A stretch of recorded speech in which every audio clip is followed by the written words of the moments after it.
Well, the war in Gaza was supposed to be frozen along a so-called yellow line. Instead, that line is slowly disappearing, and with it, the idea that this very conflict was entering a calmer phase.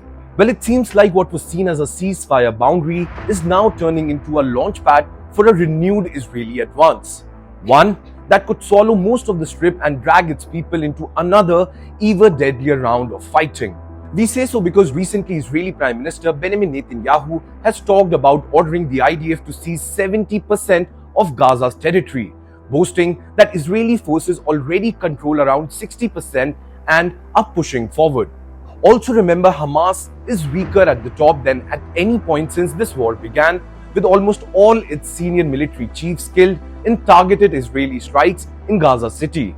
So in today's edition of From the News Desk, we will talk about what happens if the Israeli Defense Forces now launch a new large-scale offense beyond the yellow line, and what it means for the so-called ceasefire, for the larger enclave, and most importantly, for Hamas, which is already battered.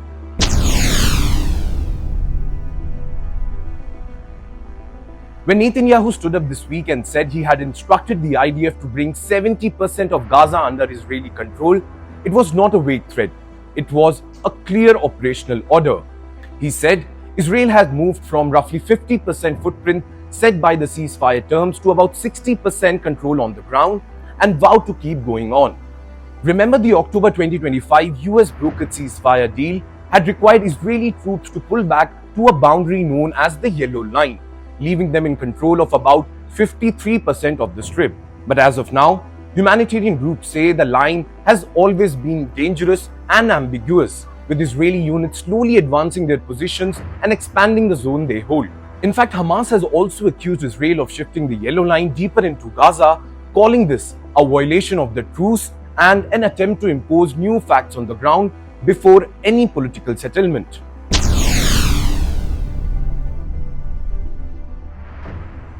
The yellow line, which was meant to be a backbone of a phase plan pushed by Washington and endorsed by President Donald Trump, Israeli forces would sit behind the line, an international security arrangement would gradually take shape, and a post-Hamas order would emerge in Gaza. Instead, the line has become a moving front, with Israeli raids, drone strikes, and special forces operations continuing deep inside the strip even after the ceasefire came into effect back in October 2025. Now, Gaza's health authorities report that hundreds of Palestinians have been killed in and around this very shifting parameter since October, including families caught near the blocks and barriers that mark this very line.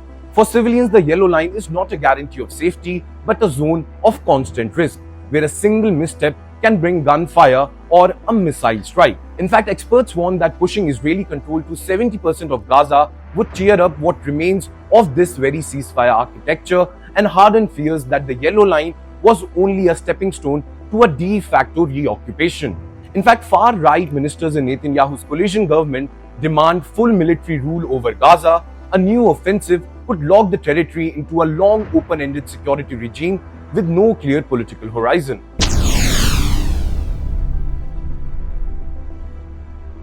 If this offensive comes, it will fall on Hamas, whose senior leadership in Gaza has been almost decapitated.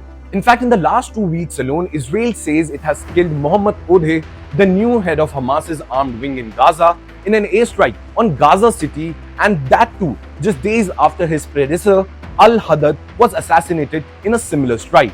Israeli officials describe these killings as part of a campaign to eliminate every commander tied to the October 7 attacks, following earlier strikes that targeted long-time military chief Mohammad Daif and Yahya Sinwar.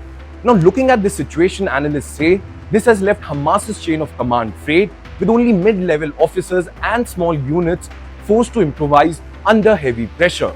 Now, a drive to 70% control would likely focus on remaining Hamas bastions, tunnels, and workshops in northern and central Gaza, as Israel tightens its grip on key roads and corridors. Now, even a wounded Hamas can still wage guerrilla war from ruined streets and underground networks, meaning that as the yellow line fades and a new lines are drawn, Gaza may be entering not peace, but a darker and more unpredictable phase of same relentless war.